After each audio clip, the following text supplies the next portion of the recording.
뵙습니다. 아멘. 우리 옆에 계신 분들 사랑납니다. 은혜 누리세요 하고 축복하세요.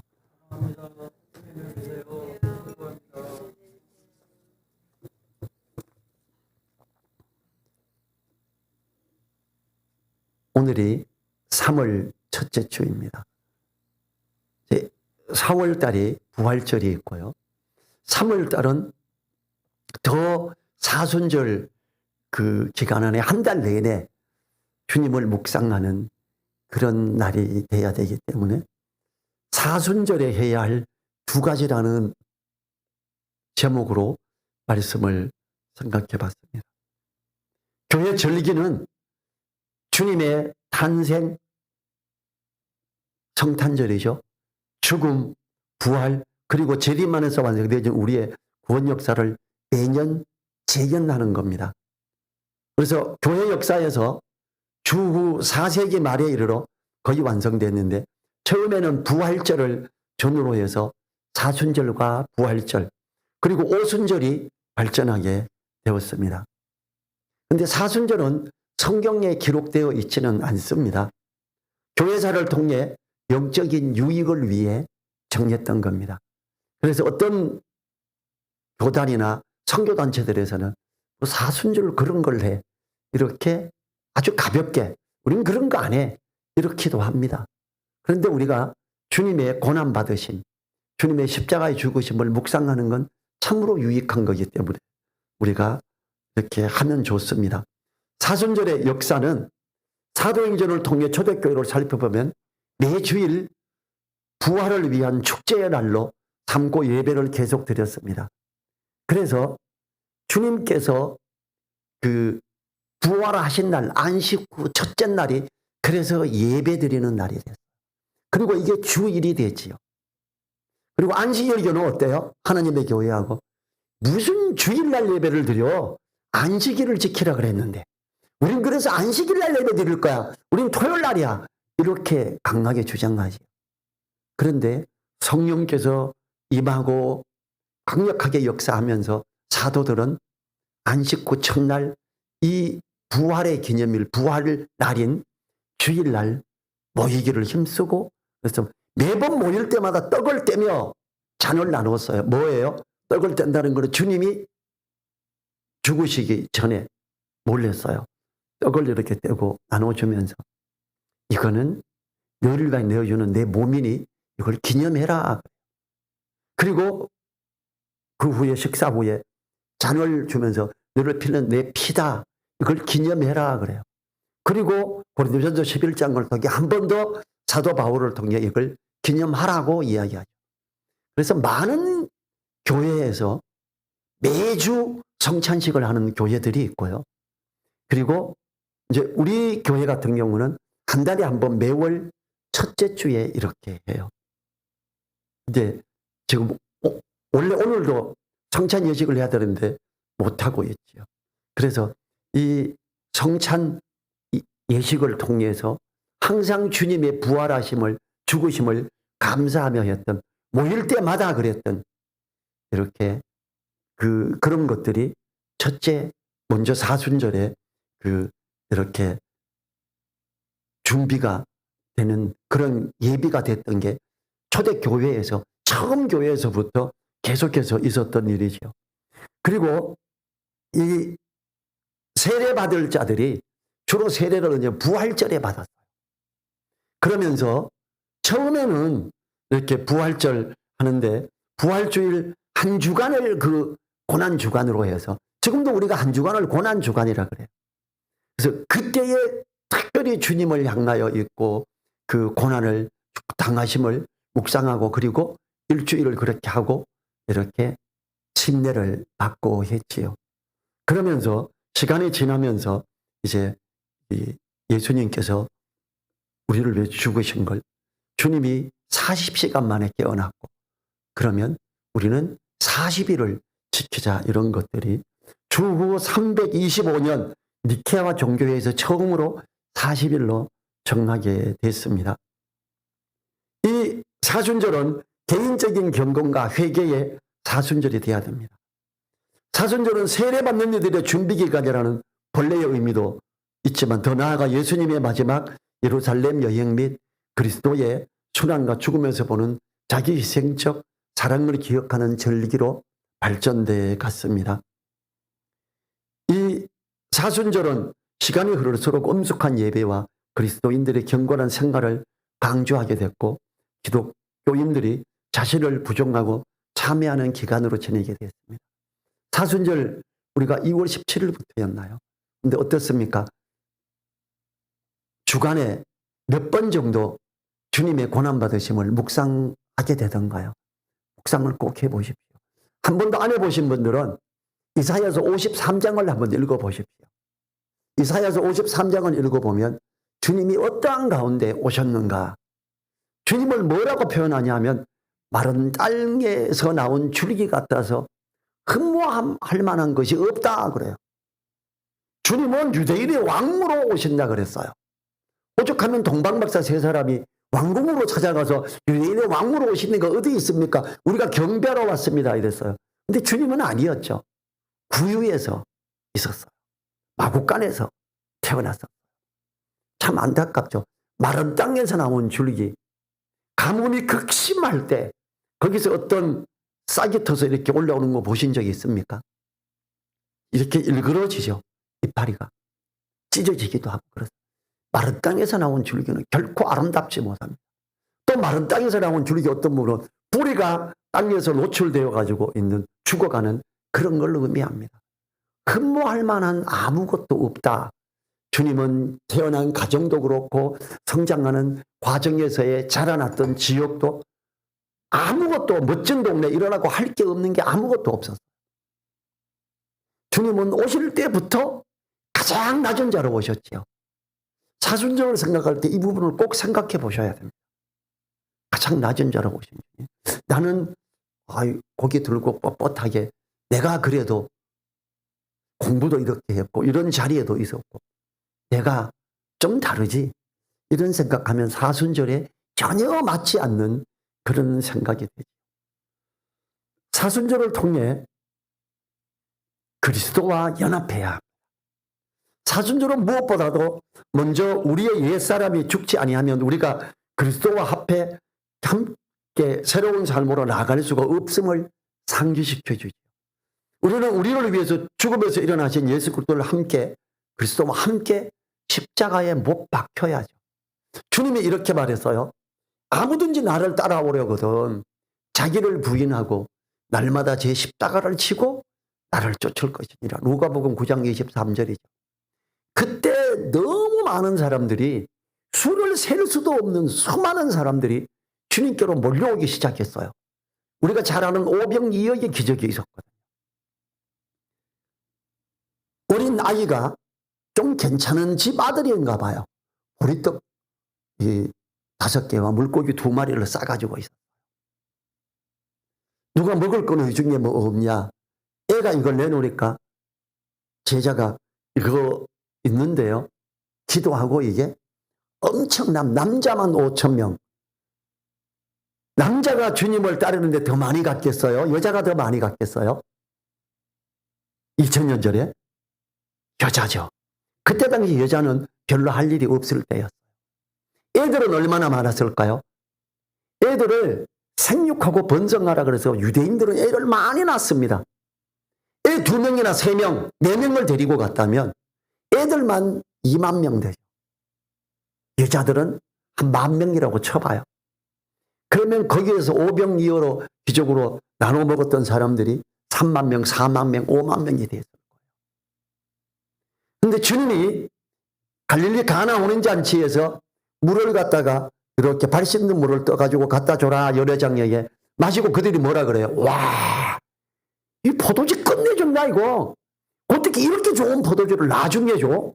보통 취하고 나면 하급 주는데 취하고 나니까 최고급 주네 이러죠. 주님이 그거는 그 물은 기도도 안 했어요. 주님이 직접 기도하시고 나눴던 그 오병이어의 그 기적에서는 얼마나 맛있었을까요? 야, 진짜 이거는 전 세계 최고의 맛집 그 맛이었을 거예요. 사람들이 이런 걸 얼마나 많이 주는지 배를 두드리며 먹게끔 2000년 전에 그들은 얼마나 배가 고팠을까. 여러분 우리나라 2000년 전에 얼마나 많이 먹었는지 아세요? 제 시골에 어릴 때 밥그릇이 이만했어요. 거기 20개 먹었어요. 아침에 그만큼 먹고 점심 먹기 전에 중간에 참 또 먹어요. 점심에 그만큼 먹고 1시간 낮잠 자고 중간에 또 먹어요. 끝나면 저녁에 다시 와가지고 또 그만큼 먹어요. 아이 배부르네. 어마어마하게 먹었어요. 지금 먹는 밥그릇에 4배 정도 됐을 거예요. 제 어릴 때. 노쇠 그릇 이만한 거에 20개. 노쇠 그릇 위에 것만 해도 지금 공깃밥 한 그릇 반이나 2그릇 정도 됐을 거예요. 밑에 더 되고. 어마어마하게 먹었죠. 점점 박정희 대통령 때부터 점점 밥그릇을 일부러 줄였대요. 그러니까 지금은 밥그릇이 너무 작죠. 저는 요즘에 식당 가서 공깃밥 나오면 어떤 때는 이게 뭐야 반그릇이네. 우리 집에서 먹는 반그릇이 식당에서 공깃밥 한 그릇이더라고요. 이 그렇게 많이 먹던 때에 실컷 먹고도 12광줄이 가득히 거두니까 사람들에게 소문이 납니다. 진짜 맛있는 거 배 터지도록 먹었어. 와. 사람들이 마구 몰려와. 그때 주님이 뭐라 그래요? 아무든지 나를 따라오려거든 자기를 부인하고 날마다 제 십자가를 지고 나를 쫓을 것이니라. 많은 사람들이 떠나갑니다. 이게 십자가 지려니까. 그때 당시 십자가는 엄청난 거였거든요. 어떻게 주님은 지금 우리나라 교회에서 많은 경우에 뭐라고 교회가 복받아 나가도 복을 받고 들어와도 복을 받고 복받아 가자. 주님은 아무든지 나를 따라오거든 자기를 부인해라. 날마다 제 십자가를 져라. 그리고 나를 쫓아라. 지금 사순절은요. 날마다 제 십자가를 지기 위한 주님의 십자가 지심을 묵상하는 거예요. 사순절은 여전히 어떤 사람들에게는 세례를 위한 준비 기간이고요. 이미 세례 받은 사람들은 이 기간 동안 자신의 세례를 재확인하는 거예요. 그리스도와 함께 죽고 그리스도와 함께 다시 살 자기 정체성을 다시 한번 분명히 확인하는 게 사순절 기간에 해야 되는 겁니다. 내가 그리스도인이다. 내가 그리스도인이구나. 이걸 생각해요. 내가 누구인가 하는 것을 끊임없이 재확인하는 기간이 사순절입니다. 그리스도께서 화목제물로 드려졌으므로 다른 이들과 화해를 위한 기간이 사순절에 돼야 됩니다. 내가 아직도 화목하지 못하고 있는 내 형제가 있다거나 어떤 성도가 있다거나 내 주변에 누가 있다면 사순절 기간에는 화목제로 자신을 드리신 주님의 이걸 묵상하면서 화목해야 하는 게 당연한 거죠. 그게 참된 그리스도인의 모습입니다. 로마서 6장 3절 봅니다. 우리 그리스도 예수와 합하여 세례를 받은 우리는 그의 죽으심과 합하여 세례받은 줄을 알지 못하느뇨. 다 세례받았다. 근데 이 세례가 뭔지 아느냐 이걸 말하죠. 그리스도와 합하여 세례받지 않았냐. 이 주님께서 고난받으심으로 죽으심은 우리를 향한 하나님의 큰 사랑이지요. 사순절을 통해서 성도는 그리스도의 고난을 묵상함으로 하나님의 사랑 안으로 들어가는 겁니다. 그리스도인은 그리스도의 죽음과 합하여 세례, 침례를 받습니다. 이미 세례를 받은 우리들도 그리스도의 죽으심과 합하는 마음을 되새겨 보아야 합니다. 저는 주변에서 많은 경우에 일반 약식 세례 받고 침례를 다시 받는 분들을 많이 봤습니다. 내가 진짜 세례 못 받았기 때문에 내가 침례를 다시 받고 싶습니다. 그래 그러자 이렇게. 심지어 목사님들이 제가 재작년에 성지순례 갔었지요. 요단강에서 주님이 침례 받으셨던 그곳에서 목사님들이 나도 다시 받고 싶어. 그러니까 여러분들이 거기서 침례를 받더라고요. 진짜 흙탕물이에요. 우리나라 강물은 너무 깨끗한 거예요. 그 흙탕물에 들어갔다 나온 분들이 많이 있어요. 왜? 주님이 받으신 이 요단강에 이 물에서 나도 침례 받고 싶어. 이렇게. 나는 약식 세례만 받았는데 나 침례 받고 싶어. 언제든지 말씀하십시오. 그러면 그걸 우리가 진행할 수 있습니다. 4절을 보죠. 그러므로 우리가 그의 죽으심과 합하여 세례를 받음으로 그와 함께 장사되었나니 이는 아버지의 영광으로 말미암아 그리스도를 죽은 자 가운데서 살리는 것 같이 우리로 또한 새 생명 가운데서 행하게 하려 함이라. 이 4절은 그리스도인이 그리스도의 죽으심과 합하여 세례받은 자들이기 때문에 부활하신 주님과 합하여 새 생명 가운데 행해야 함을 논리적으로 설명하고 있죠. 세례받았지요? 그러면 이렇습니다. 이렇게 말하는 거예요. 그리스도의 고난을 묵상하면 반드시 따라오는 것이 부활에 대한 겁니다. 주님이 십자가에 죽으신 것은 우리들의 죄를 사하실 뿐만 아니라 사망을 이기시고 부활하시기 위함이었지요. 사망의 권세를 깨뜨리기 위함이었지요. 이전 것이 지나가고 이미 새 것이 된 상황에서 묵상하는 묵상이 되어야 됩니다. 우리는 그리스도와 합하여 세례받은 자로 주님과 함께 장사된 자가 아니냐, 이 세상을 향하여 죽지 않느냐, 이런 걸 말하는 거예요. 이 사순절의 고난의 묵상은 고난 속에 침울해 있는 게 아니라 주님과 합함으로 새 생명 가운데 있다. 이제 내가 새 생명 가운데 있구나. 내가 하나님의 자녀의 로서의 권세를 가진 자구나. 이걸 자꾸 묵상하는 거죠. 5절 봅니다. 만일 우리가 그의 죽으심을 본받아 연합한 자가 되었으면, 세례를 그렇게 받았다면이에요. 또한 그의 부활을 본받아 연합한 자가 되리라. 4절에 이 5절에서 다시 한번 그리스도의 죽으심과 합한 우리는 그리스도의 부활과도 합한 자라고 강조합니다. 그리스도의 부활과 합한 자는 죄에 의해 주저앉는 자가 아닙니다. 그리스도의 죄를 위한 값을 치름에 감사하고 매이지 아니하고 뛰어넘음으로 자유한 가운데 승리를 선포하는 자입니다. 요한일서 1장 9절이 뭐라 그래요?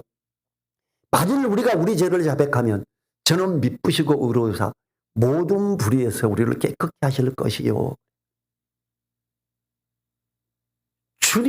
주님의 죽으심을 본받아 연합한 자가 되었다면 주님께서 우리들의 죄를 지시고 십자가에 죽으셔서 죄값을 치렀음을 아는 거죠.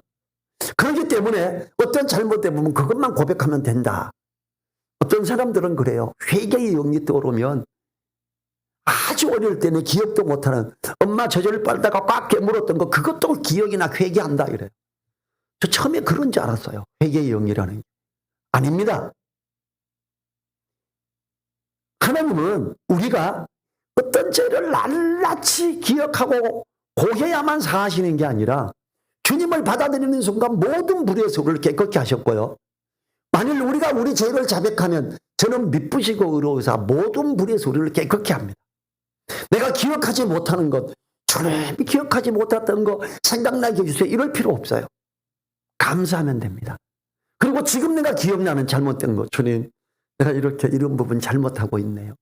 용서해 주십시오. 이러면 되는 거예요. 그게 은혜죠. 6절을 봅니다. 우리가 알거니와 우리 옛사람이 예수와 함께 십자가에 못 박힌 것은 죄의 몸이 멸하여 다시는 우리가 죄에게 종로로 타지 아니하려 함이니 그래. 아까는 합하여 세례받았다. 죽으심을 본받아 연합한 자가 되었다 그랬는데 이제 6절에서 뭐라 그래요? 우리 옛사람이 예수와 함께 십자가에 못 박힌 것은 그래요. 왜? 침례라는 게 이렇게 소중한 걸 말하는 거예요. 주님과 합하여 장사지된 바 되었다. 주님의 그 십자가의 사랑을 받아들임으로 주님과 함께 거기에 십자가에 못 박힌, 다시는 우리가 죄에게 종로로 타지 아니하려 함이다. 합했다라는 것. 이런 죽은 자가 죄에서 벗어나 의롭게 하심을 얻었음이니라 그래요. 7절에서. 요즘은 침례받고 저는 막 박수치고 이런 것만 있죠. 옛날에 초대교회 때 세례를 선포하면 잘못하면 죽습니다. 지금도 이 외교 국가들에서 이슬람 하는 사람들에게 자녀가 세례를 받으면 선포가 돼요. 나는 이제 예수 그리스도와 함께 합하여 장사지된 바 된다. 이 세상에 죽었어. 심지어 이슬람의 아주 열정적인 사람들은 그럼 자식의 밥, 국이나 이런 데 독약을 더 죽입니다. 여전히 이슬람권에서는 세례를 선포하는 것은 목숨을 내걸고 하는 거예요. 우리나라는 그런 게 아니죠. 그래서 옛사람이 예수님께 십자가에 못 박힌 것은 죄의 몸이 멸하여 다시는 우리가 죄에게 종로로 타지 아니하려 하매니, 내가 이 세상적인 거, 내가 이 이슬람적인 거, 내가 이런 잘못된 거 다시 안 하겠다. 나는 주님과 합하여 십자가 못 박혀 나를 장사 지내는 거다. 이런 관점이라는 걸 지금 6절에서 설명하고 있죠. 그래서 그리스도와 합한다는 것은 더 이상 죄에 매이지 않으므로 의롭다함을 입는 것이요. 죄의 옷을 벗어버리고 의의 옷을 입은 우리들입니다. 우리는 의롭다함을 받은 거죠. 의롭다 칭함을 받았다. 우리가 막 100% 깨끗했다 이걸 말하는 게 아니에요. 그런데 나는 왜 자꾸 이렇게 어떤 때는 너무 열받고 어떤 때는 죄악 가운데 있는 생각을 하고 이러지?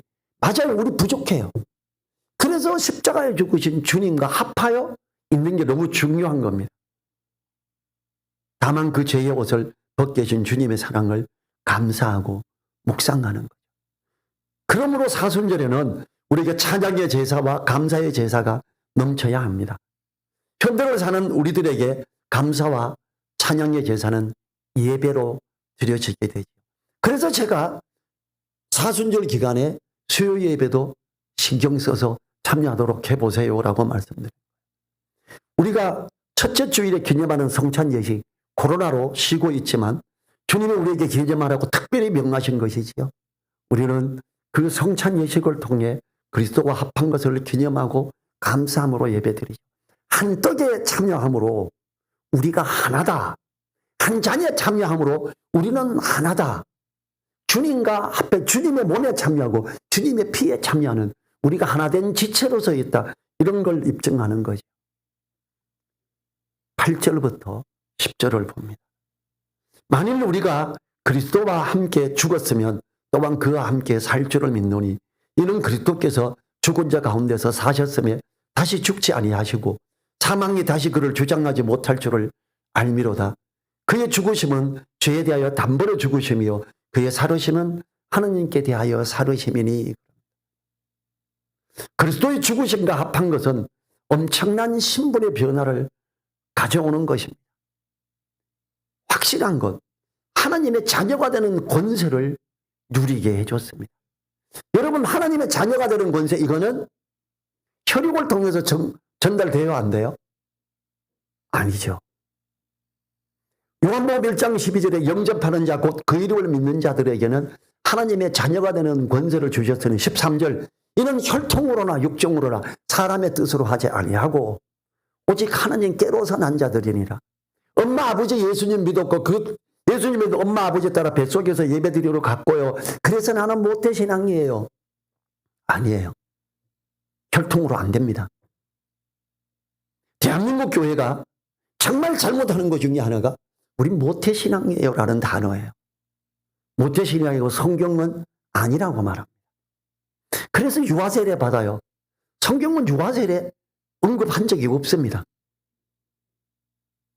로마 가톨릭에서 만들어낸 잘못된 악한 거짓을 퍼뜨리는 거죠. 그렇게 해서 어떻게 합니까? 유아세례 받고 너도 하나님의 자녀다. 감사해. 너 모태신앙이야. 부모는 자녀가 하나님의 자녀가 됐다라고 생각하고 복음을 다시 이야기하고 말씀을 가르치고 예수님을 영접하게 하는 걸 그냥 생각도 안 합니다. 다 됐을 줄 알아요.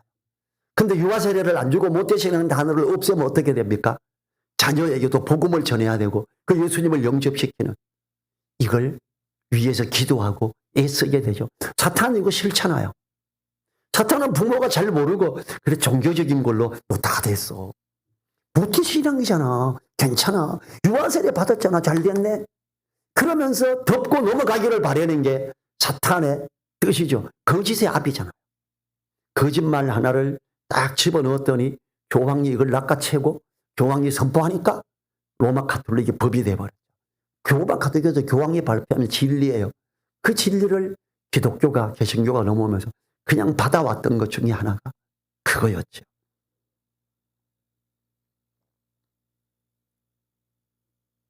이 그리스도와 함께 죽었으면 함께 사는데 죄인의 신분에서 의인의 신분으로 바뀌었으며 이방인에서 하나님의 백성으로 바뀐 거죠. 하나님의 자녀로 거듭났죠. 그러므로 사망이 다시는 그 사람을 주장하기 못하게 되지요. 이것은 신분이 바뀌었기 때문에 일어난 일입니다. 그리스도와 합하여 세례받은 자들에게 있어지는 하나님의 약속이지요. 그리스도와 합하여 세례를 받았는데 어떤 우리나라 대한민국 교회의 50% 이상의 목사님들이 그럽니다. 다시 회개하지 않으면, 말씀대로 옳게 살지 않으면 천국 못 가 그래요. 그럼 주님의 십자가 죽으심 어디 가는 거예요? 아니에요. 어떤 사람들이 주님을 마음에 영접하고 하나님 자녀로 거듭나고 나서 잘 못하는 사람 많습니다. 어떤 사람이 형식적인 걸로만 가고, 그래서 불화기와 불로 지운 것처럼 불을 태우면 공력이 다 없어지는 사람이 있어요. 그 사람들 부끄러운 구원받는 것이 천국 못 가는 거 아닙니다. 말씀 안에서 옳게 세워자고 그 정금 같은 말씀으로 세워지는 삶을 사는 사람들은 공력이 불타지 않고 하느님 앞에 상급을 누리며 영광스러운 그런 가운데 천국을 가는 사람이에요. 사람들은 이걸 까먹을 때가 많아요. 그리고 신학 박사들이 그걸 말을 하기 시작하고, 대한민국 신학교, 이게 미국의 신학 박사가 먼저 발표했고 대한민국에서 미국의 신학교에서 발표했어 박사가. 그럼 이게 다시 그거 맞네 이러고 대한민국에서 받아들이기 시작한 거예요. 엄청난 일인 거죠. 저는 미국에 있는 그 신학 박사가 이단자라고 생각합니다. 주님의 십자가의 죽으심이 우리들이 다시 말씀을 10계명, 계명들을 신명기를 통해 다시 지키지 않으면 천국에 못 들어간다. 휴거를 못 당한다. 이렇게 가르치고 그걸 배우러 다니는 목사님들이 너무 많아졌어요. 너무 안타까운 일이지요. 아닙니다. 그리스도와 합하여 세례받은 사람은 그리스도와 합함으로 일어나는 하나님의 은혜를 누리고 신분이 바뀌었기 때문에 하나님을 향해서 사는 존재고, 부족하지만 여전히 하나님의 자녀입니다. 그렇기 때문에 모든 그리스도와 합하여 세례받은 사람들은 누구든지 주님의 이름을 부르는 자, 합하여 세례를 받은 자, 거기서 주님을 주님 이렇게만 말하는 게 아니에요. 그리스도와 합하여 세례받으며 거듭난 걸 선포하는 그 사람, 그는 하나님의 나라의 백성으로 있는 거죠. 이미 백성으로 되어 있는 거고, 그런 사람은 심판에 이르지 아니하며 사망에서 생명으로 옮겼느니라. 그게 요한복음 5장 24절이죠. 새로운 신분을 우리는 까먹을 때가 많죠. 새로운 신부님을 망각하는 많은 시간들 속에서 특별한 절기를 따라 각성함으로 제자리를 찾아야 합니다. 그게 사순절입니다. 1년에 한 번씩 이렇게 40일 동안 계속 주님의 이것을 묵상하고 주님과 합하여 있는 자다, 하나님의 자녀로 거듭난 자다, 이걸 더 묵상하게 되죠. 특별히 왕같은 제사장인 우리들은 레위 지파의 사람들이 찬양과 제사에 전념했던 것처럼 예배에 전념해야 됩니다. 무엇보다 먼저 예배를 위한 시간을 떼어놓으며 몸과 마음을 준비함으로 신령과 진정으로 드리는 예배에 임해야 됩니다. 제가 경기도 광주에서 근무하다가 결혼하고 신혼 초에 교회가 서울에 있는데 너무 먼 거예요. 이렇게 수요일 날 돼도 막 퇴근하면서 열심히 막 뛰어서 버스를 타고 또 갈아타고 오면 수요 예배는 이미 중간쯤 진행됐어요. 그리고 끝나고 다시 또 경기도 광주로 갔어요. 몇 개월이 지나고 기도를 했습니다. 하나님, 제가 교회를 옮길까요? 직장을 옮길까요? 그래서 한번 그 경기도 광주에 있는 태전리에 있는 교회를 가봤어요. 예배를 한번 참석하고 여기 오면 안 되겠는 거예요. 너무 말씀에서 멀어져 있는 예배를 드리는 거예요. 설교가 온통 말씀이 아닌 다른 걸로 가요. 안 되겠다. 직장 옮기자. 제가 그때 직장에서 노사위원장이었고요. 굉장히 인정받을 때였어요. 굉장히 큰 회사였고, 그런데 심지어 회사에서 회장님이 식사로 갈 때 저라는 부장님이 있었어요. 모든 걸 개발하는. 그분이 저보고 너가 원하는 부서, 너가 원하는 자리에 내가 그 은혜에서 앉혀줄게. 너 나하고 있자 이랬어요. 너처럼 의리 있고 확실히 일하는 사람 나 정말 필요하다. 3일 동안 2시간씩 붙잡고 저인데 사정을 했어요. 저도 갈등이 됐죠. 세 번째 그렇게 간절히 이야기하는 걸 들을 제가 부장님 저 예수님 믿는 거 알죠? 알지. 저 믿음 때문에 그렇습니다. 교회를 옮길 수가 없어서 제가 이 회사를 그만둬야 됩니다. 이해해 주세요. 부장님 감사합니다. 저는 생산부서에 있고 그분은 개발부하고 기술부를 총괄하는 부장이었고 그 회사에서 최고 막강한 그 사람이 말을 하면 다 이루어지는 그런 사람이었어요. 그래서 더 이상 말하면 내가 잠깐 흔들리더라고요. 이제 안 흔들립니다. 부장님 자꾸 이렇게 하셔도 소용없습니다. 아시죠? 저 어떤 사람인지. 알았다. 뭐 안타깝다. 근데 그렇게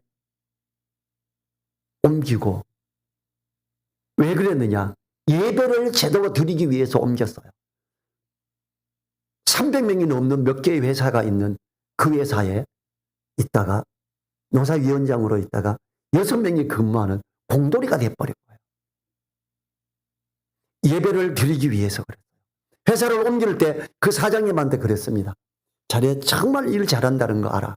예, 좋습니다. 다 좋은데 주일날 저는 절대로 안 나옵니다. 토요일날은 그때는 어디든지 일할 때였으니까. 그리고 수요일날은 5시 반 되면 무조건 집에 갑니다. 저는.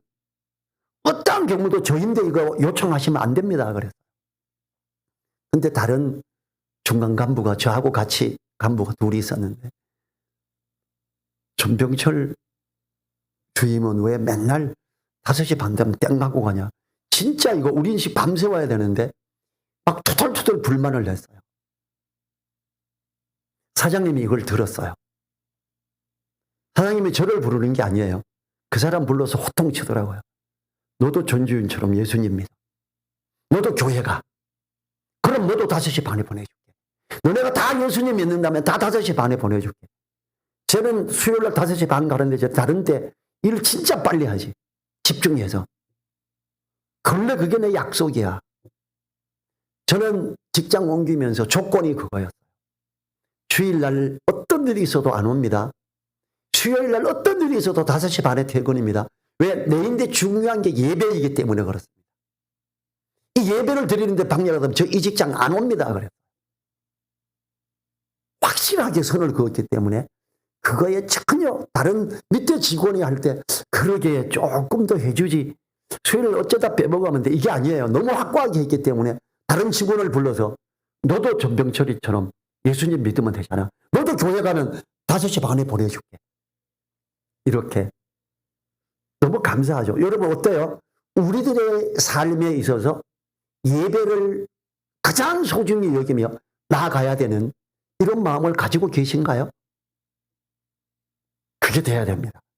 하나님은 정말 신령과 진정으로 예배하는 자, 예배를 위해 온 마음을 드리는 자, 그런 자를 찾는 거예요. 제가 지금 음향회사를 운영한 지 32년째 됐는데요. 지금으로부터 30년 전에 그때 1억이면 큰 돈이죠. 홍일천에 있는 장로교회에서 주일날 오후에 와서 설명회만 해주면 이 일은 당신에게 주겠습니다. 그랬어요. 30년 전에 1억 큰 돈이죠. 제가 1초도 망설이지 않았어요. 죄송한데 그때 성경 공부 시간이 아니라 저 성경 공부 인도자라 못 가는데요. 다른 데 하면 가더라도 아니면 전 포기하겠습니다. 그래서 제가 떨어졌죠. 전 설명도 못했으니까. 그리고 저 경쟁회사가 서울음향회라고 있는데 그때 최고 둘이 경쟁회사예요. 큰 교회들 둘이 많이 경쟁했어요. 거기가 됐어요. 3개월 뒤에 군산에서 군산성악회 군산에서 2번째로 큰 교회. 장로님이 올라왔어요. 서울까지. 그때 제 사무실 서울에 있었고 주일날 와서 오후에 와서 브리핑 해달래요. 주일날 우리인데 와서 예배 드리면 되지 않냐? 안 됩니다. 못 갑니다. 저 몇 개월 전에 1억짜리 날라갔습니다. 똑같이 1억짜리인데 안 하겠습니다. 그럼 어떻게 하냐? 주일날 수요일 말고 다른 때면 갑니다. 밤이고 새벽이고 갑니다. 좋습니다. 해 주십시오. 주님은 예배를 위해서 거부한 한 가지를 다른 사람을 멀리서부터 보내서까지 훨씬 더 큰 교회를 맡겨주시더라고요. 예배를 위해서 먼저 주님의 나라와 의를 구하는 자에게 뭐라 그랬어요? 너희는 먼저 그의 나라와 그의 의를 구하라. 그리하면 이 모든 것을 너희에게 더하시리라. 마태복음 6장 33절이죠. 여러분 사순절에 이런 묵상을 더하십시오. 나 주님과 합하여 세례받은 자입니다. 내가 이제 주님 앞에 나를 먼저 드리겠습니다. 어떠한 경우에도 예배에 있어서는 회방을 받지 않겠습니다. 이렇게 나아갈 때 하나님은 은혜를 누리게 하죠. 11절 봅니다. 이와 같이 너희도 너희 자신을 죄에 대하여는 죽은 자요 그또 예수 안에서 하나님을 대하여는 산 자라고 여길지어다. 갈라디아서 5장 24절은 이렇게 말합니다. 그리스도 예수의 사람들은 육체와 함께 그 정과 욕심을 십자가에 못 박았느니라. 그리스도 예수의 사람들은, 나 그리스도인들은 육체와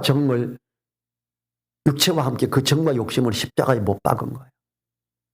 그리스도인들은 그 자신에 대해 죄에 대해서 죽은 자로 여겨야 합니다. 그에 대해서 단호하게 표현하고 있는 거죠. 그리스도 예수 안에서 하나님을 대하여 산 자로 여길지어다 그럽니다. 죄에 대해서는 죽은 자로 여기지만 하나님을 향해서는 산 자로, 하나님께 예배드리며 나아가는 데 있어서 사람을 포용하고 용서함에 있어서 이렇게 나아가야 돼요. 그래서 자기 아들을 죽였던 원수된 자를 기도하면서 감사함으로 받게 하고 그를 양자 삼은 이런 경우도 있잖아요. 13절을 봅니다.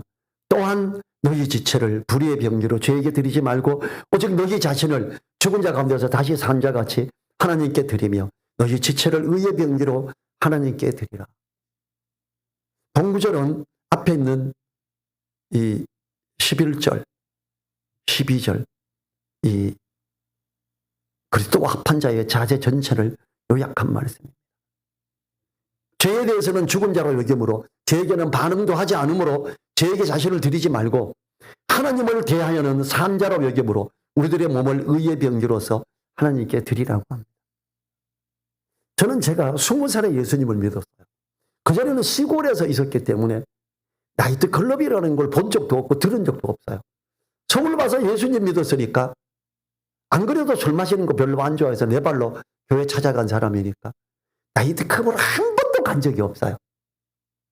왜 제가 볼 때 그거는 믿지 않는 사람들이 술 마시고 춤추고 스트레스 풀고 나쁜 마음으로 가는 곳이다 이렇게 생각을 해요. 단 한 번도 가고 싶다는 생각을 한 적도 없어요.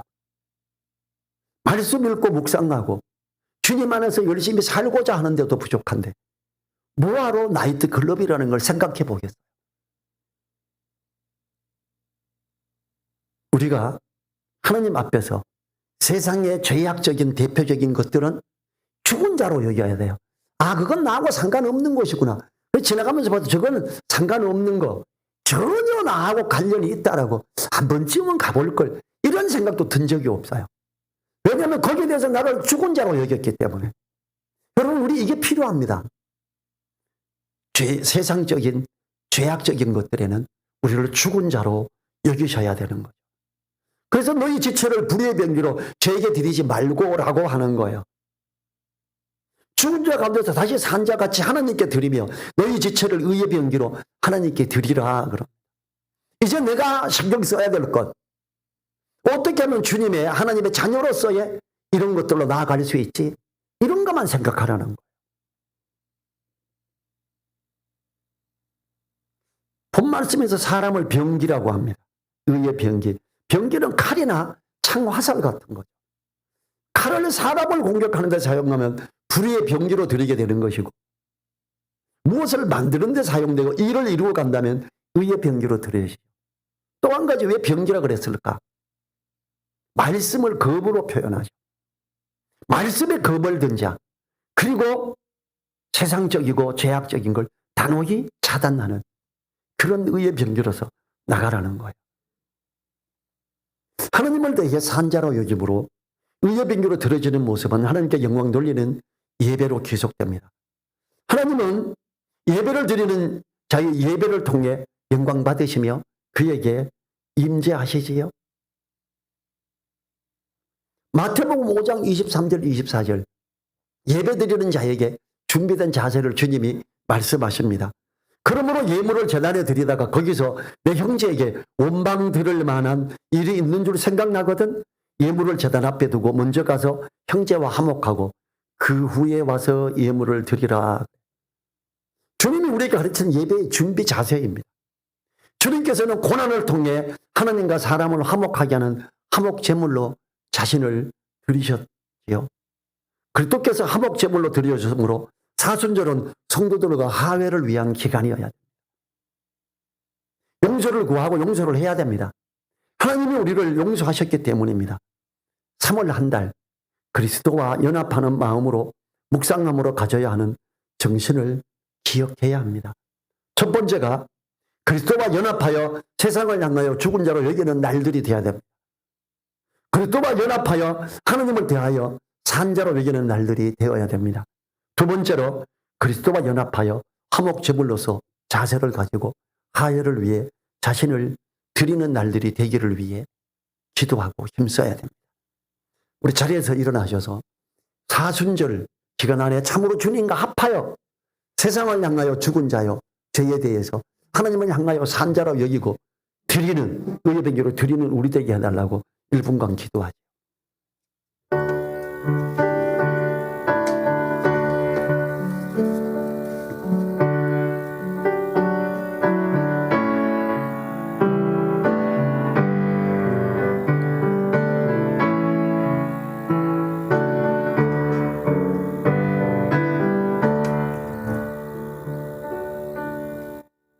주님 감사합니다.